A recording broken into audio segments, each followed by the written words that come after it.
আসসালামু আলাইকুম সবাইকে। সবাই কেমন আছেন? আজকে আমি পড়েছিলাম একটা বিপদে, তো সেটাই আপনাদের সাথে শেয়ার করব।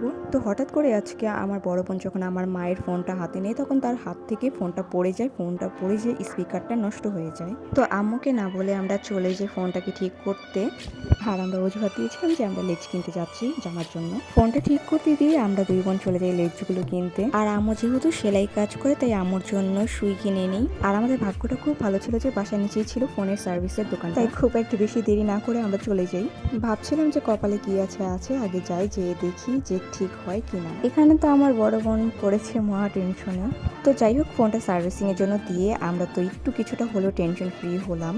আর ফোন যে নষ্ট হয়েছে, এটার জন্য তো আমি অনেকটা ওকে সাপোর্ট করেছিলাম আর অনেকটা ওকে বাঁচিয়ে দিয়েছিলাম। আর তাই সেই অজুহাতে আমি তাকে বলি যে আমাকে আজকে ফুচকা ট্রিট দিতে হবে। আর সব থেকে ফেমাস দোকানেই চলে যাই, লাল মিয়ার দোকানে।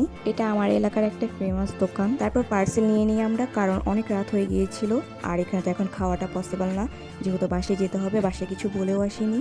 তো পার্সেল নিয়ে আমরা চলে যাই ফোনের দোকানে। তো যেতে যেতে আমরা 2 বোনে বলতেছিলাম যে ফোনটা আসলে ঠিক হবে কি না, বা কিভাবে কি হবে আল্লাহই জানে। তো আমি তো সবসময় থাকি একটু প্যারামুক্ত, তো আমি এখানে নাচতে নাচতেই যাচ্ছিলাম যে যাই হোক, যা আছে কপালে তাই হবে।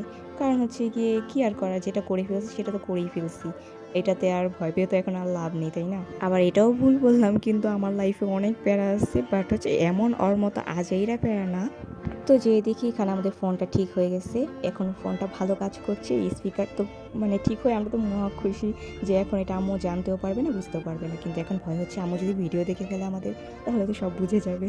যেহেতু আম্মু হচ্ছে ফেসবুক চালায়, আম্মু ভিডিও দেখে, দেখলেও আর কি করার, 2-3টা বকাই খাবো। যাই হোক, ফোনটা তো মানে ঠিক হয়েছে, এটাই আমরা অনেক খুশি। তো এখন খুশি খুশি আমরা বাসায় চলে যাই। আমার বোন তো এখানে তার একটু হলেও একটু মানে শান্তি পেয়েছে। আমি তো ফোনটা নিয়ে মানে নাড়াচাড়া করছি যে ফাইনালি ঠিক হয়েছে।